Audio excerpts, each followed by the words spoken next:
All things SEO. We're going to talk about the importance of it with Atiba. Stay tuned, listen up, and hear everything that he has to say.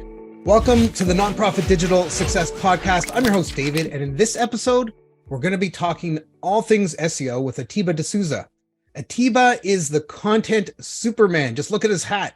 His decades of running an exclusive agency combined with hardcore technical skills have made him one of the few people with the skills and the insight to marry emerging software and Google's algorithm with an intuitive feel for the culture of every social media platform. His clients call him the SEO super sleuth, the business ninja, the build your team guru, and the super connector. Atiba, thanks so much for joining us on the show. I love your hat.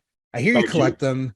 Yes. How did you get started with that? Well, first off, David, and everyone listening, thank you for having me here and spending this time. I really, really appreciate the opportunity. So thank you to you and your team for making this possible. I want to start there. And the hats are a really fun story. So one of the things with me is I coach football at a high level. I have for a long time, youth and high school.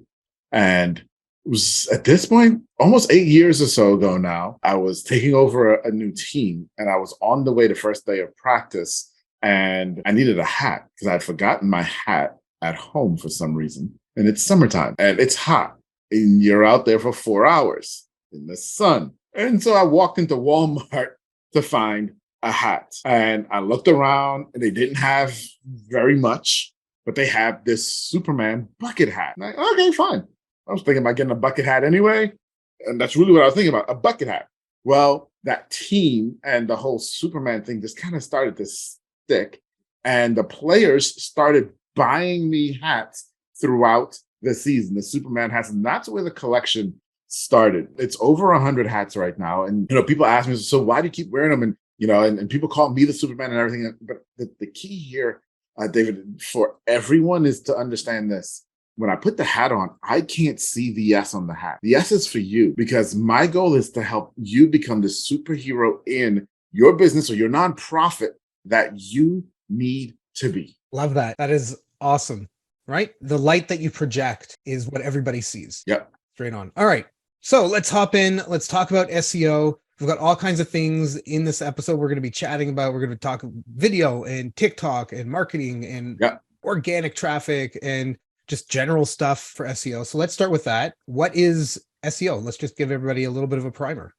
Oh, that's a great question. And I'm so glad that you asked this question because so many people get this wrong. And so if you're listening, I want you to just stop for a moment, whatever you're doing. Okay. And I know that's a big ask. If you're driving, don't stop that. And especially if you're on a highway, don't just stop.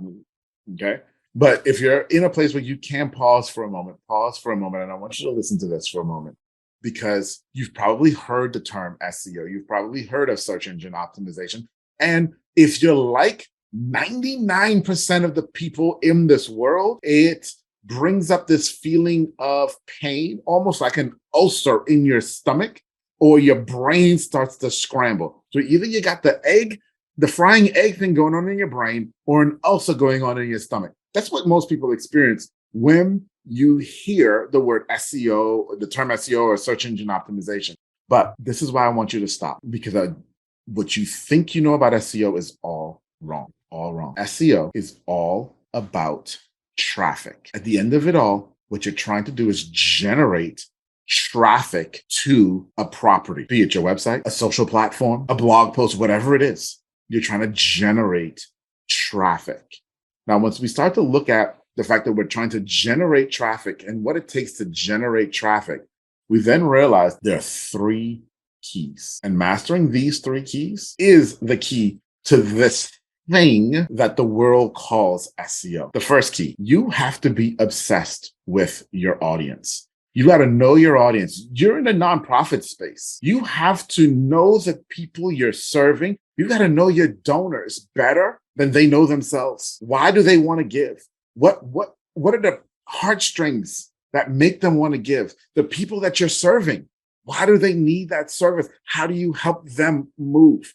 You have to know your audience super, super well. We say be obsessed. In understanding your audience, you get to learn what their pain points are. In understanding those pain points, you get to then understand that they have questions. When you're in pain, you ask questions.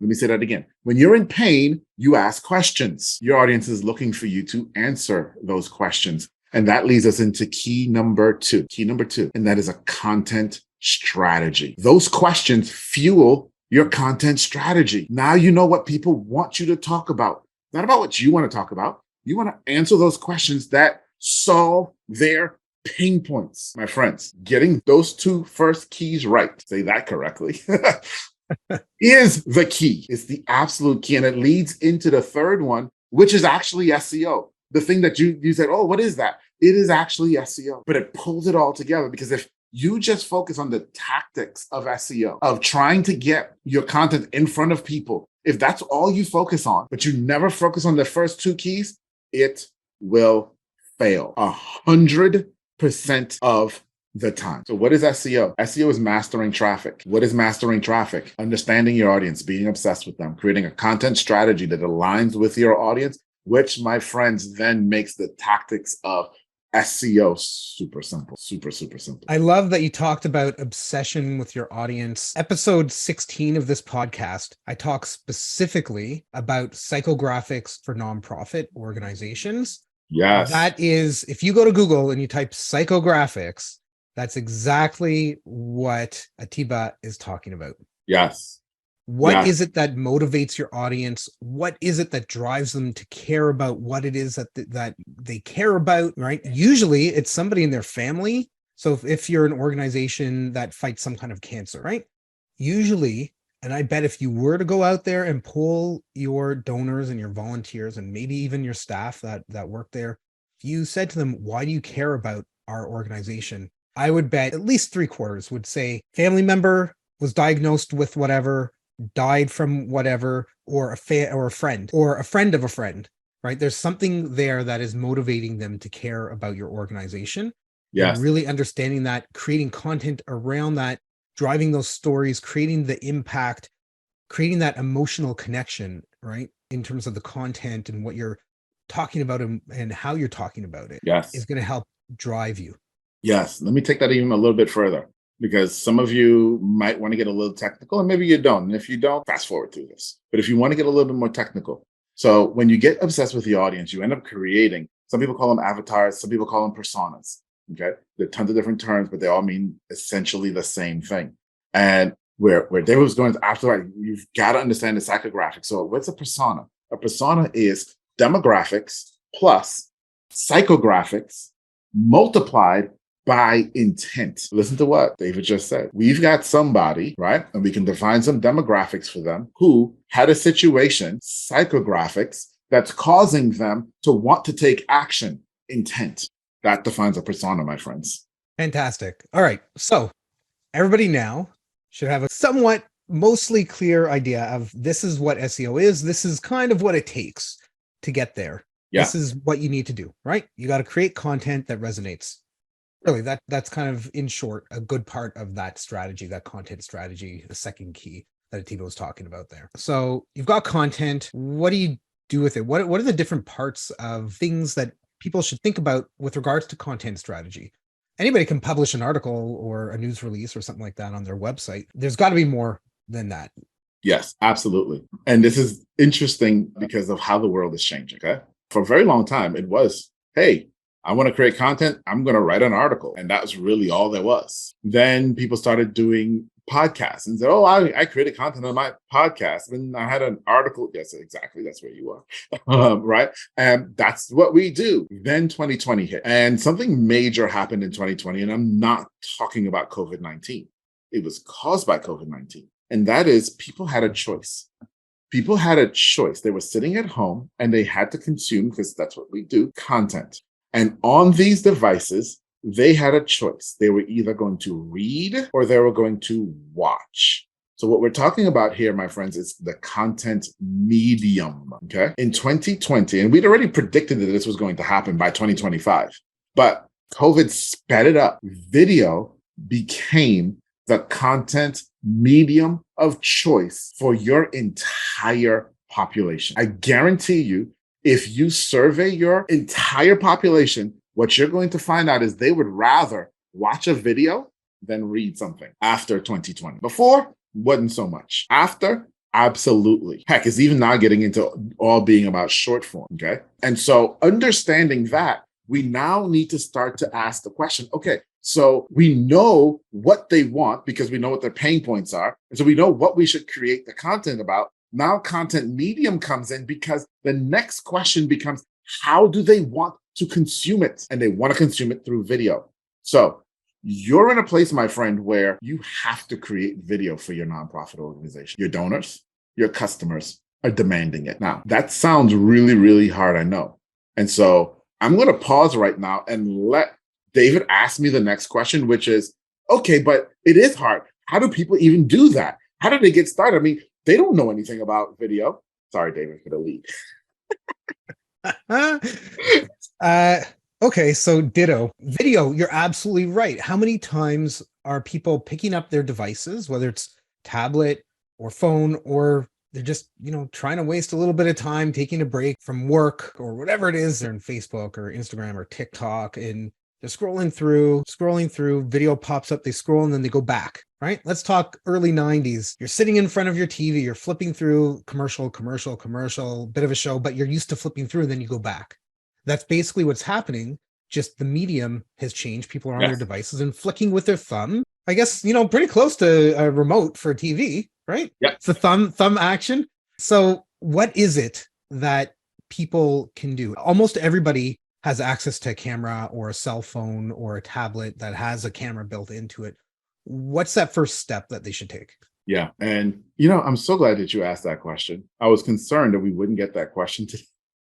Hey, yo, we got to have fun, right? I've got your back. No worries. I appreciate that. But all jokes aside, man, we get this question a lot. And that's why I really want to answer it, because I know that it's the question that's burning inside of you right now when you're listening to this, is because video is hard. That's what you've been told. And part of the reason why you've been told that is because, let's go back to those 30 years ago. You're used to watching video on TV. They've got makeup artists. They look perfect. They've got high def cameras. You go to the movies and watch video and you see these productions. Oh my gosh. Do you all remember Avatar and how that changed everything? The Matrix. And you're used to seeing these things and you're thinking, I can't produce like that. Or you are on your phone watching video right now and you're watching Mr. Beast. And you're like, how in the world am I supposed to do this? Or whoever it is that you're watching on your phone, and you're thinking, I can't do that. And you're comparing yourself. Stop it. That's the first thing. I need you to stop comparing yourself to anyone else. Number one. Number two, I need you to realize that your donors, your customers, the people that you're serving, they need, they're crying out to hear from you and connect directly with you. When a donor calls you on the phone, sends you an email, or a customer is talking to you and they ask a question. Remember, we already talked about this. We talked about they've got pain that leads to questions. When they ask you one of those questions, you don't get up and say, excuse me, I'll be right back, and run into the bathroom to fix your makeup, then to come back and answer the question. You don't say, I can't answer this question right now because I'm 15 pounds overweight. You don't do that, do you? Of course you don't. You just answer their question. Nothing changes here. When you are obsessed with your audience and you figure out those pains, and then you figure out the questions that they're asking because they're in this pain, and now we're going to answer those questions. That's our content strategy. Here's what you do. It's very, very simple. As David said, we all have one of these, okay? You've got one. You're going to pull it out. And somewhere on this device, I don't care if it's an Apple, I don't care if it's an Android or some other platform, they all have this app that looks something like this on here. If y'all can see this on my screen there, it's red and it is a camera app. When you open this up, it's going to give you some options. One of them is going to be to take a photo. The other one is going to be video. You're going to choose, I don't know if y'all can see that. You're going to choose, I got a lot of glare. There we go. Yeah, we got You're going to choose video, and it's going to give you this big round button with a red square in the middle. You're going to press that big round button with the red square and put it in front of your face.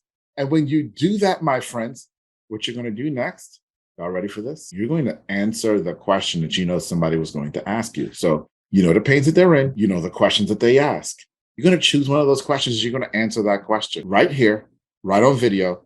Give the answer that you would give if someone real was sitting in front of you. Okay. So there's no pomp, there's no circumstance. You just answered the way you would if someone real was sitting right here in front of you. Once you do that and you're done, you're going to go back and there's going to be usually a black button that's square. You're going to hit that and it's going to stop the video. Now, this is the key. Y'all ready for this? This is the key. This is the step you cannot miss. As soon as you hit that square and the video stops, you're going to go onto your phone and go to your all apps and scroll to the end of your all apps. There's an app called YouTube. You're going to click on that app called YouTube. When that app pops up, in the middle bottom is a circle with a plus sign. You're going to hit that middle bottom with a circle with a plus sign, and it's going to bring up a menu. And on that menu, one of the options is upload a video. You're going to click upload a video. It will take you to your roll, your camera roll, and you'll choose the video you just created. It will ask you for a title of that video. The title will be the exact question that you answered. That's your title. Hit upload. You're done. Love it. Love it. So if people are like, what questions? People don't ask me questions. I have a few ideas, right? Number one, talk to the people that you work with, volunteers, somebody at the front desk of your organization, whoever might answer the main phone line. Check it out. Look on potentially on your website, right? Some organizations, they have on their website FAQs. Take one of those, use that as an idea. If you need help with this, what I would suggest is grab a couple pads of Post-it notes, small little ones like 1 inch by 1 inch or 2 by 2. Sit down with you and maybe 2 or 3 people in your team or family or friends that know about your organization.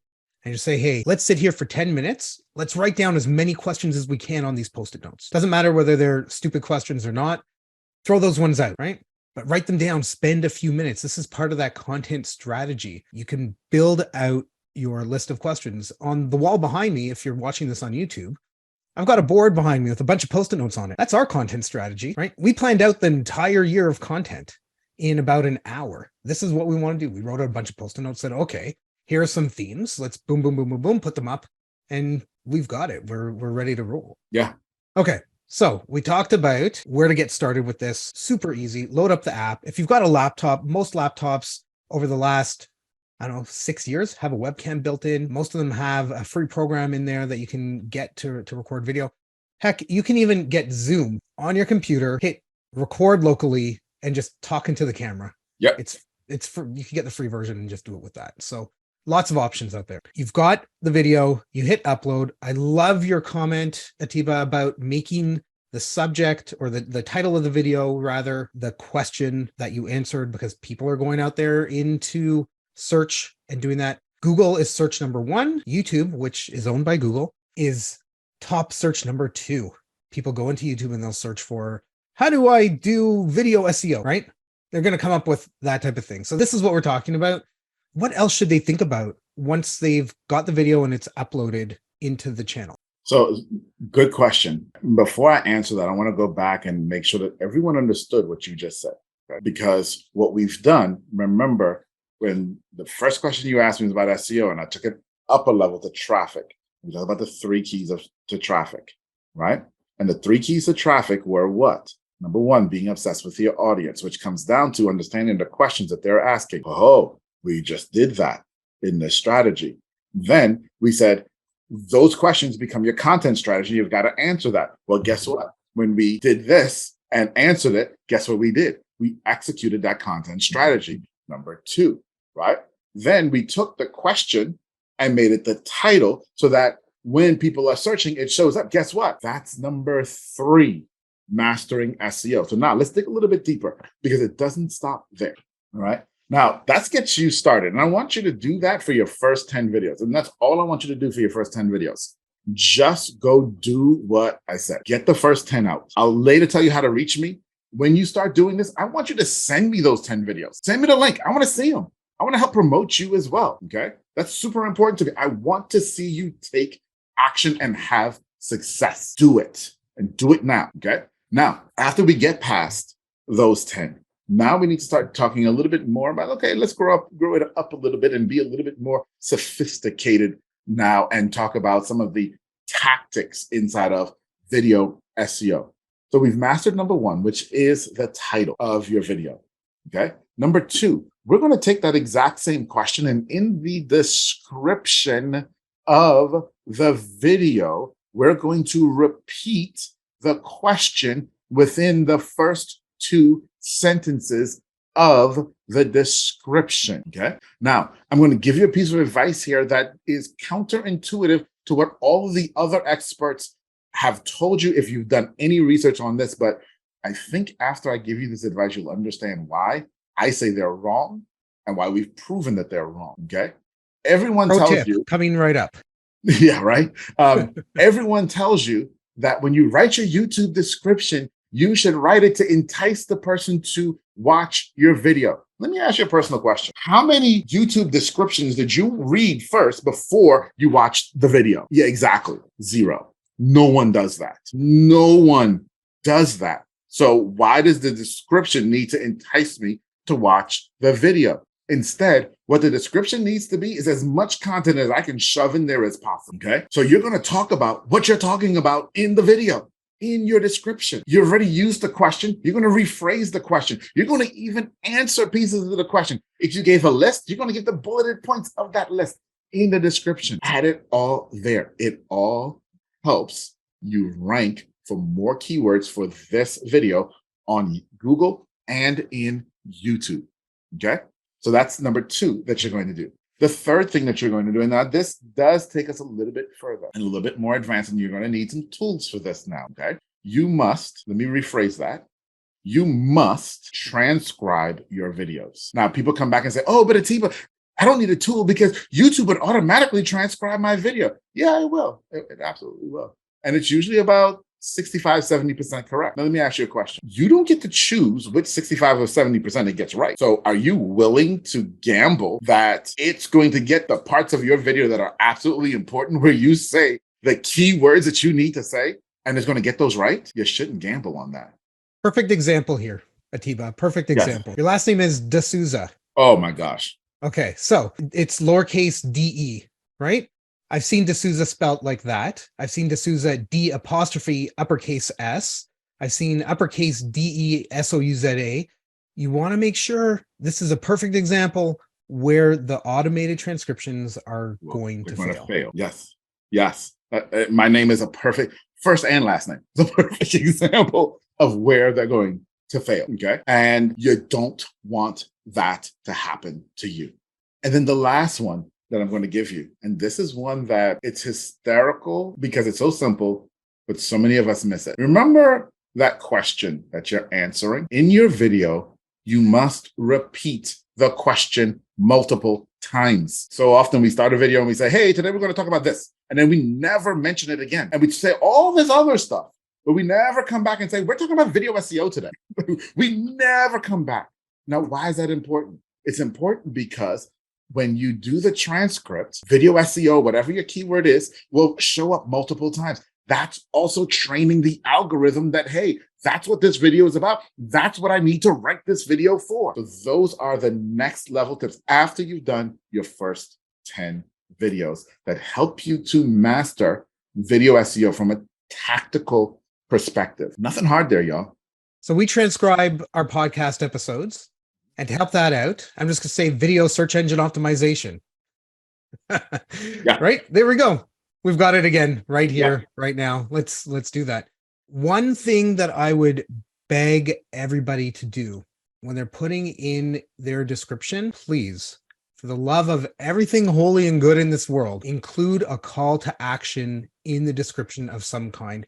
Get people to link back to your website, to email you, link to a donation form, whatever it happens to be. When I'm looking for things and I end up in sometimes the pit of YouTube and I'm like down the rabbit hole looking at video, and I'm like, oh, I finally found the thing. I watch maybe half the video. That's typically when I'll open up the description and take a look at what's going on, take a look for any links for resources, or maybe there's some product, I'm looking to fix something. Right. And they're recommending a specific screwdriver or whatever. Yeah. Right. So I'll look for those things. Make sure that you've got call to actions in there. Yes. And that's a really great point. And you're absolutely right. And everyone needs to also hear that. And that gets into now the anatomy of the actual description. Right. which goes beyond the SEO, because now you've gotten someone to your front door. They are knocking on the door, right? You've got them to the place where they've gotten to know you. They've gotten to like you. Now, in order for them to trust you, they're knocking on the door saying, I think I might want to trust you. You got to give them something to do.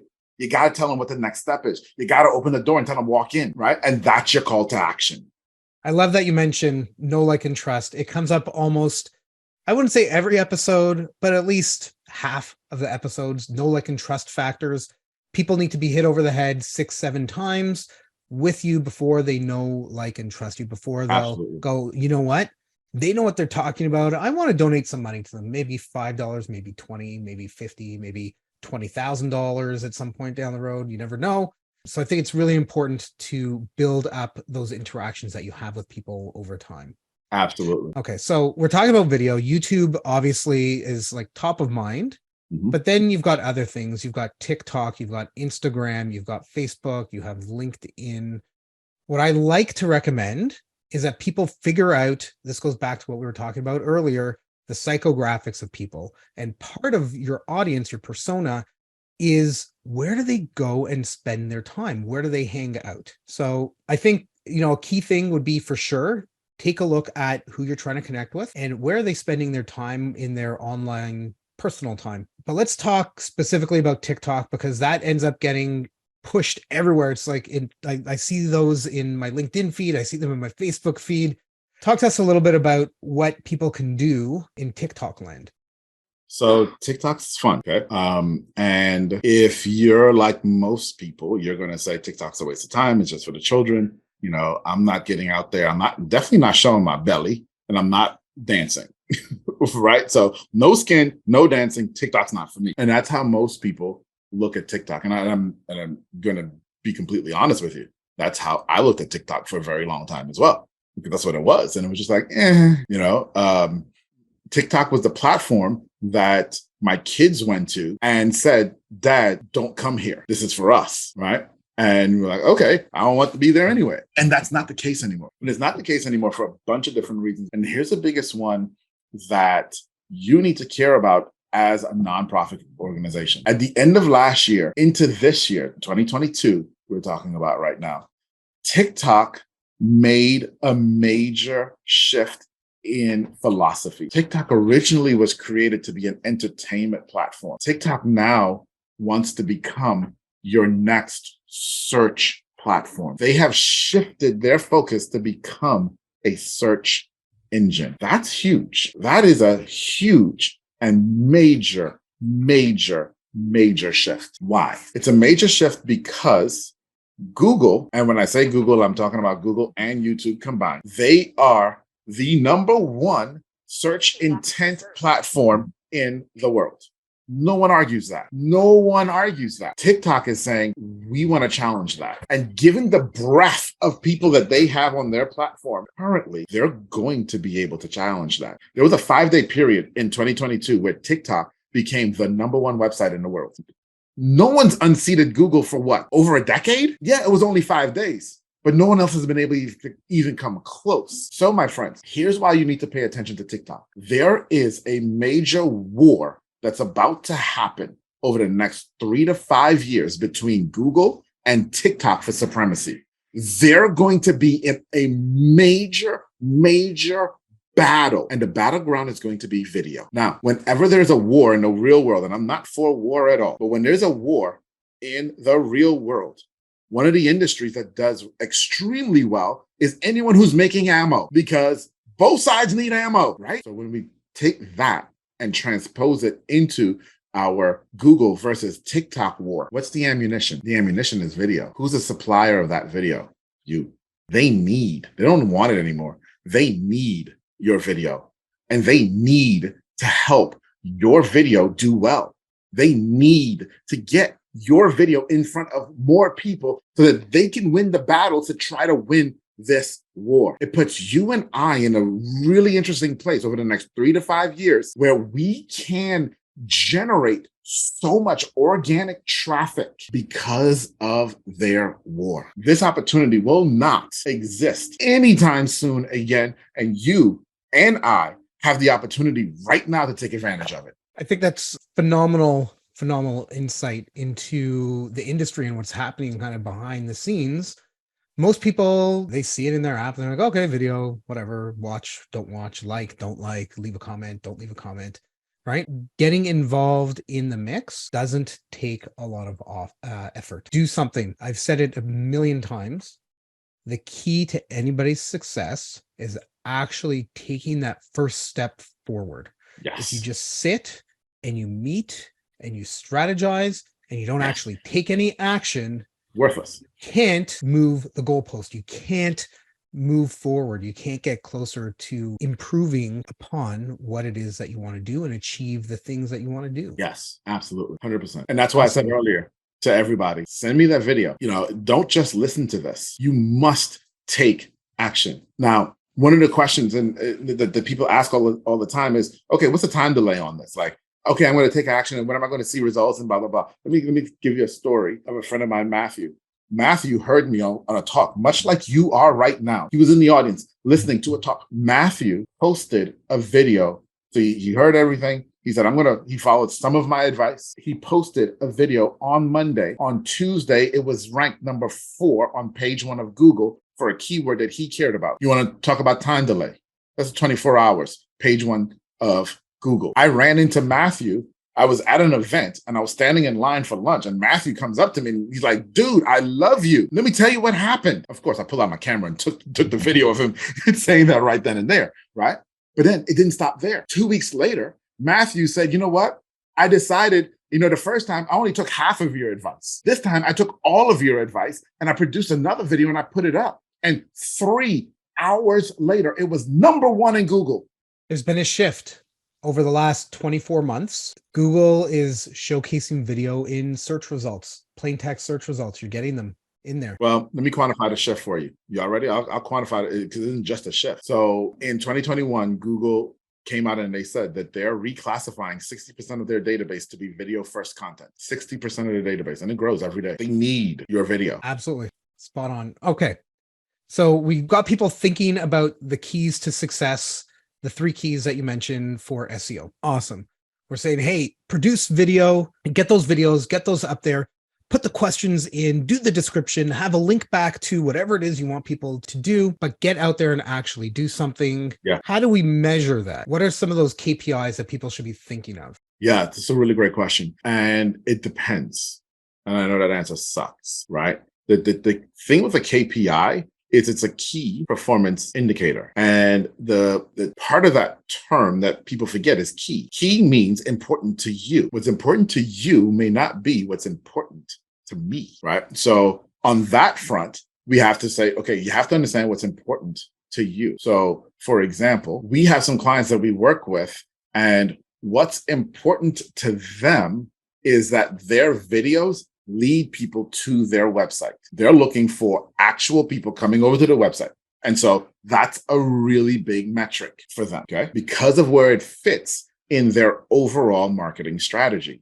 We have other clients who use video as the backdrop. And so now someone's already heard of them, and video is what facilitates them in their buyer's journey to make a sale and carry through the process.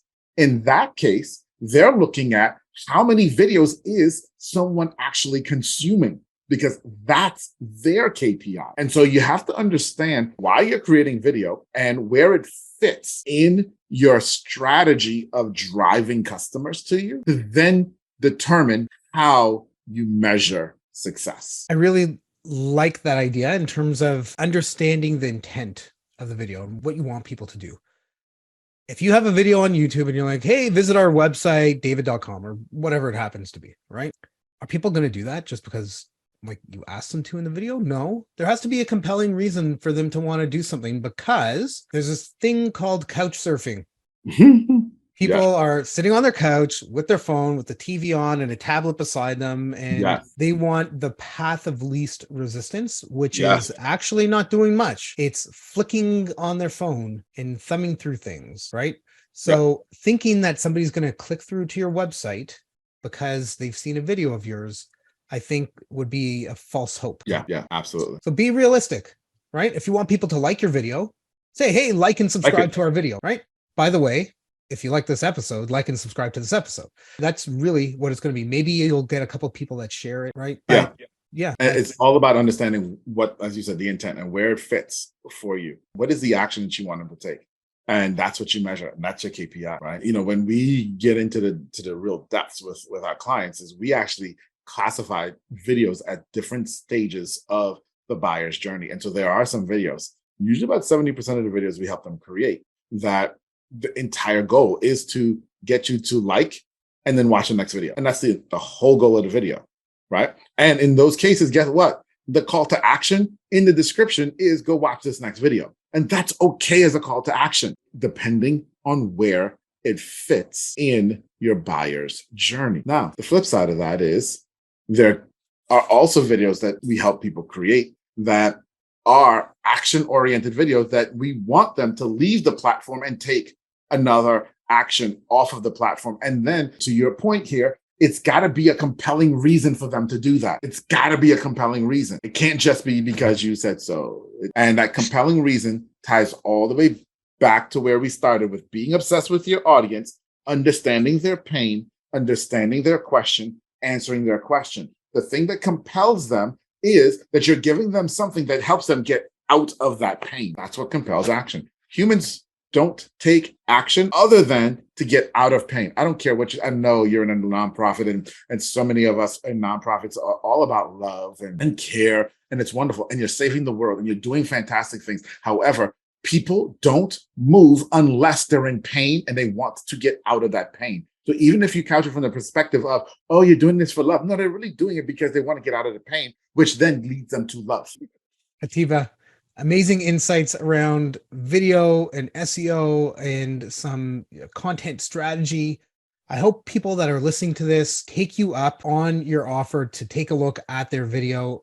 Everybody, you've got the challenge. The gauntlet has been laid down. Atiba has said, boom, do a video, do 2 videos, do 3 videos, send them over, let him take a look. He'll give you some advice. He'll help you out. That's what he does. This is what he does. Take advantage of it. Reach out to him. Atiba, if anybody wants to get in touch with you, like you said, hey, shoot some video, send it over. What do they need to do? It's real simple. You go to meetatiba.com. That's Meet Atiba, my first name, A-T-I, B as in boy, A.com. That's going to take you directly to my LinkedIn. When you get to my LinkedIn, what I want you to do is hit the connect button, not the follow button. Hit the connect button. Connect with me and then send me a message. Let's connect. Let's talk. Human to human, one-on-one. Send me those videos. I want to support you. I want to support you because you're doing great work. I know it. You know it. The world needs to know it. And they won't know it until you start to create these videos. So I want to support you in that. Fantastic. Thanks again so much for joining in, Atiba. It's been great having you here on the Nonprofit Digital Success Podcast. To everybody listening, if you want the link, if you're driving and you're like, oh, I can't write this down, head over to our podcast page on nonprofitdigitalsuccess.com. Look for this episode. You'll get all the details. We've got the transcription. We'll have links to some resources on there as well. And until next time, keep on being successful. Thank you for having me. I appreciate the time, and shoot that video.